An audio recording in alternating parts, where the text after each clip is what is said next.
Good afternoon. The respected Honorable Dato Shri Najib Tun Razak, Prime Minister of Malaysia, respected Honorable Shri, the Prime Minister of the Republic of India, respected ministers, dignitaries, ladies and gentlemen. On behalf of the Times of India Group and the Economic Times, it's my honor and privilege to extend to you all a very warm welcome to the Asian Business Leaders Conclave. Our special thanks to the esteemed chief guests, the Honorable Malaysian Prime Minister and the Honorable Indian Prime Minister, for extending their support towards making this conclave a grand success. It's the inaugural edition of this very important initiative, and the encouraging participation from across Asia strengthens our confidence that we have taken the right first step towards creating a platform that can help achieve the dream of a boundaryless Asia. At the outset, I believe that the timing for this conclave couldn't have been better. We are witnessing an important economic phenomenon of Asia emerging from the shadows of the West to develop and sustain itself as a significant economic entity, which the entire world and the globe is looking up to. The unification and cooperation which we have seen in the last decade in an otherwise highly volatile trade and business environment makes Asia as the next cornerstone of trade in the world. From the Middle East to the Indian subcontinent, to Southeast Asia and the People's Republic of China, economic cooperation and trade amongst Asian nations is arguably at its highest levels in history. And it is the multilateral cooperation amongst the nations that has paved the way for business leaders to navigate any political and social-cultural differences to build Asia as one of the most sought-after business destinations. With the region slowly cementing its positions as one of the most lucrative destinations to set up new businesses and establishing itself as the gateway to major economies of the region, there is a renewed business interest from across the world to make their presence felt here. When we looked at countries beyond India to host the inaugural edition of the Asian Business Leaders Conclave, Malaysia came out as the preferred destination because it is at the cusp of one of the most radical transformations in its history. The changes are evident in political, public, and more importantly on the business front, with Malaysia ramping up its efforts to achieve the Vision 2020.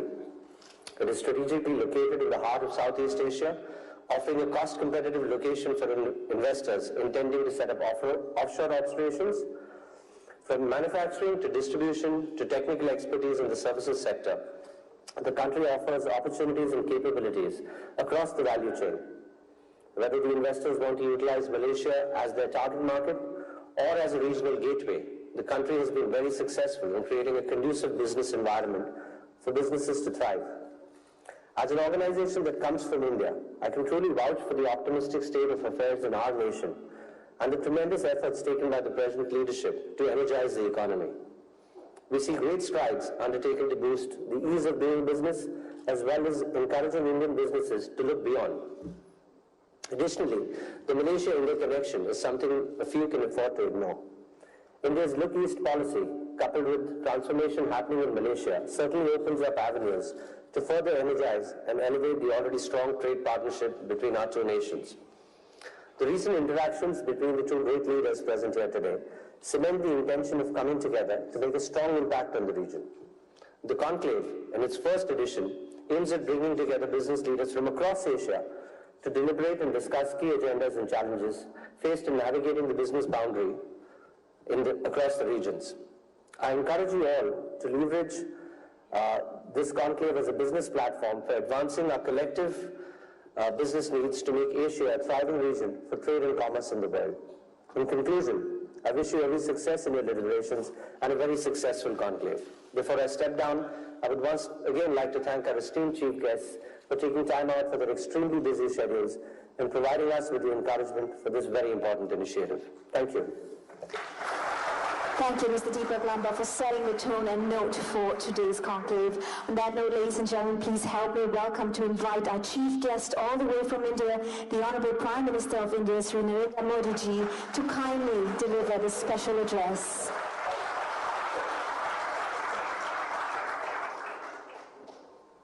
His Excellency Dato Sri Mohammad Najib ji, Honorable Prime Minister of Malaysia, members of the management of Economic Times, business leaders, ladies and gentlemen, it is a great pleasure to jointly inaugurate the Economic Times Asian Business Leaders Conclave 2016 with His Excellency, the Prime Minister of Malaysia. The fact that the Economic Times has chosen Kuala Lumpur as the venue for this conclave proves the importance of Malaysia as a commercial and business destination. My best wishes for the conclave. Friends, under the leadership of His Excellency, the Prime Minister of Malaysia is moving towards its goal of achieving developed country status by 2020. It has also shown resilience in coping with the global economic situation. The timeless ties between India and Malaysia are reinforced by the presence of a large Indian community. The recent symbol of our historic links is the Toran Gate in the heart of Kuala Lumpur, which connects two great nations and two great cultures. In recent times, we have forged a strategic partnership. My visit to Malaysia in November last year served to reinforce this strategic engagement across a range of areas. Close relations with Malaysia are integral to the success of our Act East policy. India's initiatives, including a project development fund and line of credit, have given a huge flip to India-ASEAN cooperation. Friends, the leaders of ASEAN countries have led effort for better integration among the countries of the region.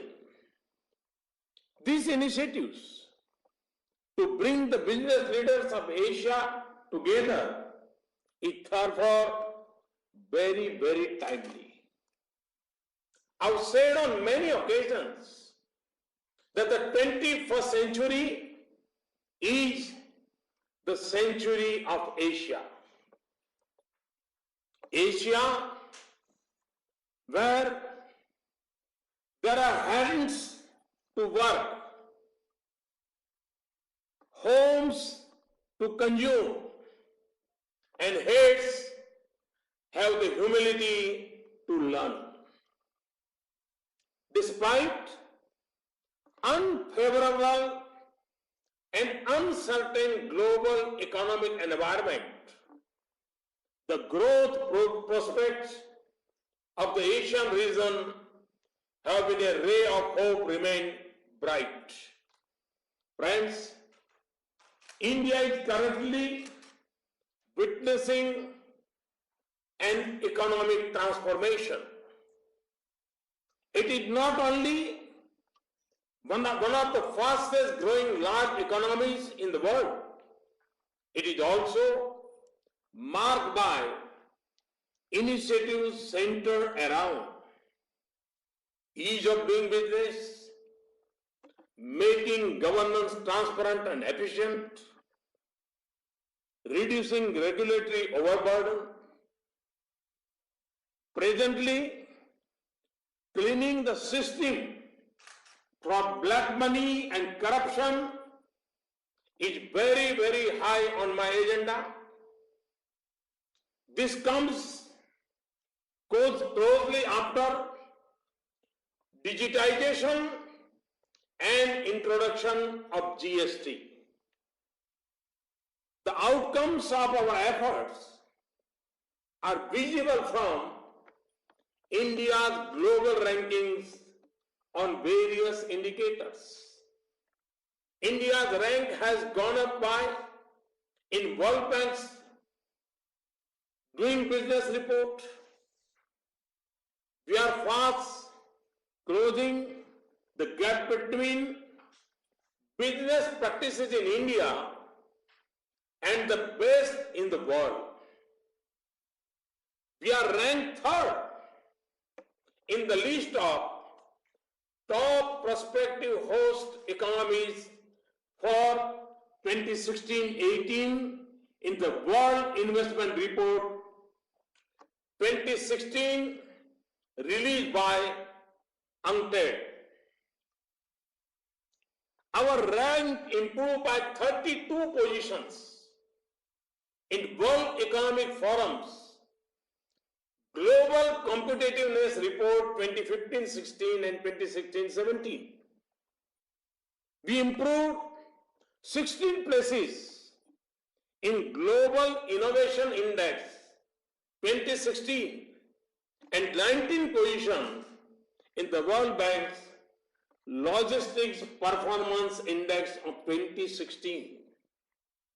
We have opened up new sectors for FDI and enhanced caps for existing sectors. Our concentrated efforts on major FDI policy reforms continue, and conditions for investment have been simplified. The results are therefore all to see. Total FDI inflows in the last 2.5 years have touched $130 billion. Highest ever FDI inflows were received during the last year. The increase in FDI equity inflows in the last 2 financial years was 52% as compared to previous 2 financial years. Sources and sectors in which FDI is coming have also greatly diversified. Our Make in India initiative, which celebrated its 2nd anniversary this year, is aimed at making India a global hub of manufacturing, design, and innovation. I would like to highlight some of our achievements. We have now become the 6th largest manufacturing country in the world. Our gross value added in manufacturing has recorded a growth of 9.3% in 2015-16. 51 cold chain projects have been completed in the last 2 years, and 6 mega food parks have been opened since 2014. 19 new textile parks have been sanctioned, and 200 new production units have come up in existing textile parks in the last 2 financial years. This year saw 90% jump in number of mobile phone units manufactured in India. Leading global players in the auto sector have stepped up various such new assembly lines and greenfield units. Friends, our efforts to ensure ease of doing business in India have been comprehensive and wide-ranging, including legislative and structural. I am happy to share that the constitutional amendment for goods and service tax (GST) has been passed. This is expected to be implemented in 2017. We are moving towards a digital and cashless economy. Our licensing regime has been greatly rationalized. We have launched single window interface for registering a business, exim clearances, and labor compliances. Procedures involved in getting utilities like water and electricity are being simplified. An investor facilitation cell has been created to guide and assist the investors. Our partnership with the state governments has also enhanced considerably since the launch of Make in India. In association with the World Bank, the states were ranked on the basis of their business policies and procedures on agreed parameters in 2015. This was further expanded in 2016. We have adopted for the first time ever a comprehensive national intellectual property rights policy to lay a future roadmap for intellectual property. We have also taken major steps to kickstart the process of creative destruction. We are making it easier for companies to restructure and exit. The enactment and implementation of the Insolvency and Bankruptcy Code is a crucial step towards ease of exit in India. New commercial courts are being set up to fast-track resolution of commercial disputes. Arbitration laws have also been amended to fast-track the proceedings. Friends, India is currently buzzing with entrepreneurial activity like never before. Startups are the next big economic force in India and are no less than a revolution. Our Startup India program aims to unleash our potential in this area. Our economic process is being geared towards activities which are vital for generating employment or self-employment opportunities. This is the only way to reap the demographic dividend. Through the Skill India initiative and its various components, we are trying to synergize the skills to the market requirements. Building futuristic infrastructure is the biggest task at hand. We are developing a pentagon of industrial corridors across the country. There is immense focus on removing the logistic constraints across the country.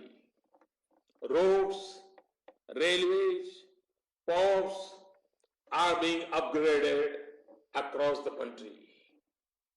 To finance such infrastructure, we have set up the National Investment and Infrastructure Fund in collaboration with foreign funds. Friends, this is a time for integration. Integration cannot happen without openness. India has always been open at the heart. Now, at the level of economy also, we are among the most open and integrated economies. We welcome those who are not there in India so far. I personally assure you that I shall be there when you need me. India is not only a good destination, it is always a good decision to be in India. Thank you. Thank you very much. Sincere thanks to the Honourable Prime Minister of India, Shri Narendra Modi ji. Thank you for those encouraging words and for adding value to this forum today. Your presence here with us has indeed made this truly an Asian leadership platform. Ladies and gentlemen, now it gives me great pleasure to kindly request our chief guest, the Honourable Prime Minister of Malaysia, Yang Amat Berhormat Datuk Seri Najib Tun Razak, to deliver the keynote address.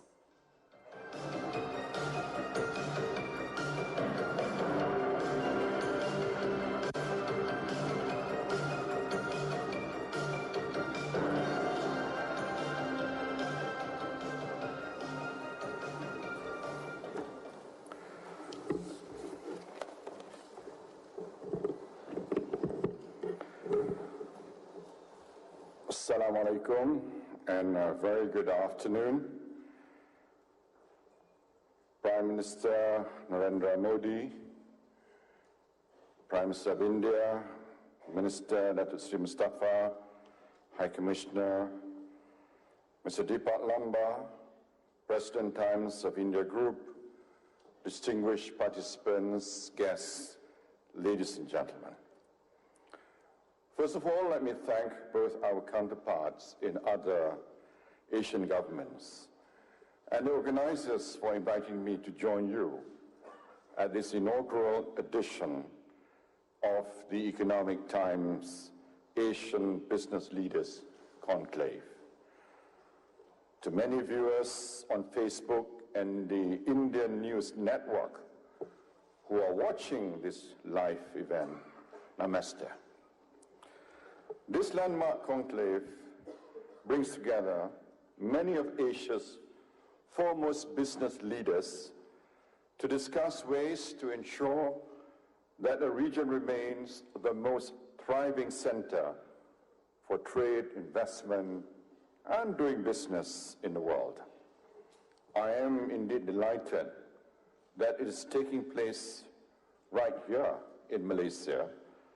For by choosing Malaysia as a venue, this conference is recognizing that from manufacturing to distribution to technical expertise in the services sector, this country offers opportunities and capabilities across the value chain.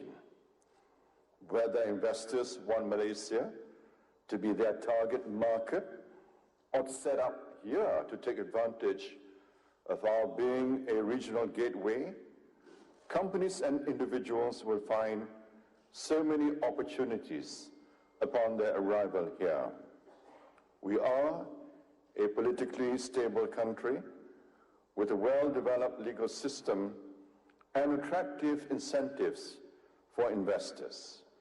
Our economic fundamentals are sound. We posted growth of 4.3% in the third quarter this year. Unemployment and inflation are low, and gross national income has nearly doubled since 2010. Next year, our growth forecast is to be up to about 5%. Favorable prospects are ahead, and the time is right for business and political leaders to come together to support Malaysia's role in building a more unified and resurgent Asia. Ladies and gentlemen, this conclave could not have come at a better time, for Indo-Malaysian relations are at a historical high. Over the last few years, they have been enhanced by our agreement to form a strategic partnership between India and Malaysia, the Malaysia-India Comprehensive Economic Cooperation Agreement. We now have extensive channels that cover trade in goods and services, investment, and movement of people between our two countries. They add to the benefits brought by the ASEAN-India Trade in Goods Agreement, further facilitating two-way trade, services, investment, and economic relations in general. We have also made important strides in our bilateral relations in a range of areas, including defense and security, as well as in the social and cultural scenes. During the visit, my friend, Prime Minister of India, Prime Minister Modi, to Kuala Lumpur in November 2015, in conjunction with the ASEAN East Asia Summits, we agreed to take further steps to enhance our relations. Our focus was on building a well-rounded partnership, and it was made clear during our talks that Malaysia is at the core of India's Act East policy. Those talks were warm, comprehensive, and wide-ranging. And I was truly delighted that Prime Minister Modi and I were able to jointly inaugurate the Tirana Gate in Brickfields as a symbol of our friendship. The gate is a gift from the Indian government to Malaysia and has already become a landmark, much admired by visitors from abroad and locals alike.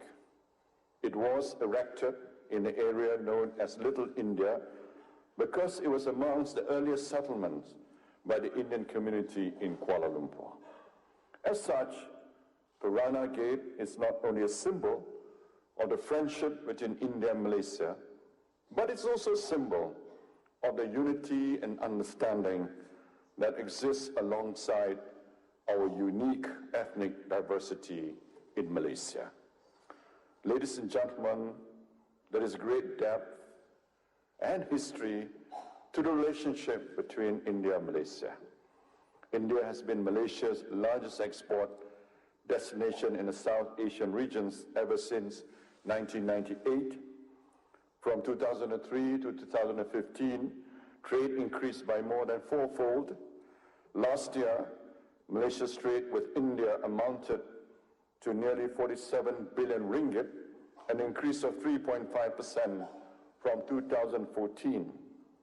In that same year, India was Malaysia's 10th largest trading partner, 7th largest export destination, and 12th largest import source. And Malaysia was India's 14th largest trading partner, 19th largest export destination, and 15th largest import source. Investment from India has created thousands of jobs in Malaysia, and countless leading Malaysian companies, including Khazanah, Petronas, and Malaysia Airport Holdings, are active in India. In connection with the Indian government's plans to roll out GST in 2017, we're happy to share our own experience of GST introduction with a high-level delegation from India that visited Malaysia recently. Though we deal in different geographies and face varied challenges, we share a mutual resolve to provide a transparent and predictable tax regime as well as protection to intellectual property rights. And we have both gained from sharing our observations and expertise in these areas. Such interactions are clearly to the benefit of both our countries, and they are in the spirit of this conclave, which is moving towards a borderless Asia. Ladies and gentlemen, as well as the dialogue mechanism at the ministerial and official level, we are also cooperating closely on counter-terrorism matters. We are united in condemning terrorism in all its forms and manifestations. Malaysia is willing to share the integrated de-radicalization module for terrorists with other countries, including India. I myself have long experience of working with the Indian government, both in my past capacity as Defense Minister and as Prime Minister, to bolster our fight against the common threats we face. Tactical measures like these to ensure continuing cooperation on the security front are an important part of maintaining and building trust and confidence and turning the strategic partnership we sign into a reality that protects both our people. Ladies and gentlemen, it has often been said, and I agree with what Prime Minister Modi has just reiterated, that the 21st century is set to be the Asian century. In many ways, this is already a reality, and we're seeing the construction of new institutions and frameworks that have come from Asia. We have been formulated by Asians or are based on our continent. That is, as it should be, the center of gravity, of power, population, prosperity has long been shifting eastwards. And it is right that we should take responsibility for and control of our own destinies. We seek friendly relations with all, but the days when far-off powers seek to dictate the futures and the policies of Asian countries are over. A borderless Asia is one in which we harness our diversity and work together in an inclusive and sustainable manner. It is one in which we rely on our own innovation to create new technologies, foster our own talent, and set new global standards for corporate governance, productivity, and dynamism. We have youthful and increasingly well-educated populations. We are blessed with many resources, and even in these challenging times for the world economy, we have still been maintaining growth rates that are the envy of Europe and the West. We need to take the next steps to forge stronger inter-Asian ties, to capitalize on what we have in common, to learn from each other, to share best practices, and seek new ways of collaborating to the benefit of all. I'm sure over the next 2 days you will have many fruitful discussions, and that this conference will make a meaningful contribution to Asia being the torchbearer of the global economy in the decades ahead. Ladies and gentlemen, as I come to a close, I would like to highlight the upcoming 25th anniversary of ASEAN-India dialogue relations in 2017. We will fully support events and activities that India is planning to hold in Malaysia as part of the celebrations commemorating this important milestone. I also look forward to visiting India next year to further strengthen the strong ties we have forged together. I hope that the seeds sown by our respective governments will help all business leaders here reap the benefits of a long-standing friendship and partnership. With that, I wish you a very successful conference. Thank you, and terima kasih. Thank you very much, Dato' Sri Najib Tun Razak, Honorable Prime Minister of Malaysia. Dato' Sri, I'd like to now perhaps invite you to indulge us with some exchange with Prime Minister Modi ji.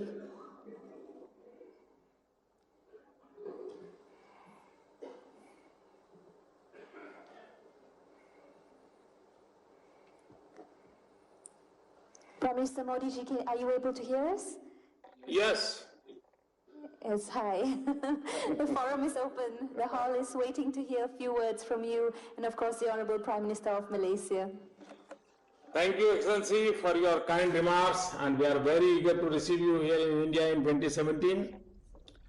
It has indeed been a great pleasure to join you in speaking to the business leaders at this event today. I am confident that our thoughts shared at this conclave would encourage the business leaders in driving and promoting the trade and investment agenda between our two countries. I had a memorable visit to Malaysia last year. We now look forward to an opportunity to welcome you in India to carry forward our cooperative endeavors. Thank you very much. Thank you for your kind words again. Excellency, thank you very much. Thank you, Prime Minister Modi, for your very warm remarks and for being so upbeat about India-Malaysia relations, about the business opportunities, and even beyond that, about how ASEAN and Asia itself will be the geographical area of the future. May I congratulate you for being a bold reformist, for doing things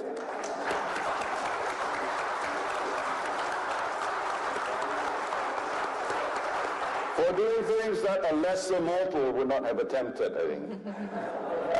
And I wish you every success indeed, because if you are courageous enough to do the reforms, I'm sure you will reap the rewards in due course. And thank you for your very kind invitation to visit India, and I look forward to visit you once again, or rather to visit India and to see some of the exciting things that are happening in India under your strong leadership. Thank you once again. Thank you. Thank you. Thank you to both Honorable Prime Ministers of Malaysia and India for your time and gracing us with this event. To Yang Amat Berhormat Dato' Sri Najib Tun Razak, may I kindly request for you to be remaining on stage while we bid goodbye to Prime Minister of India, Sri Narendra Modi ji. Thank you once again for joining us.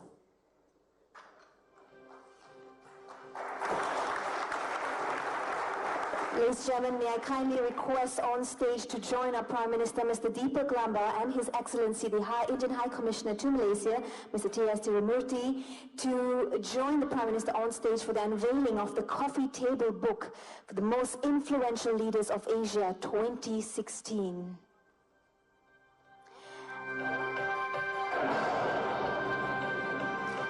The Economic Time acknowledges the contribution of iconic leaders who have, through their sheer dedication, shown to the world that Asia is coming together and rising, and she is on the path to becoming one of the most conducive regions for trade in the world.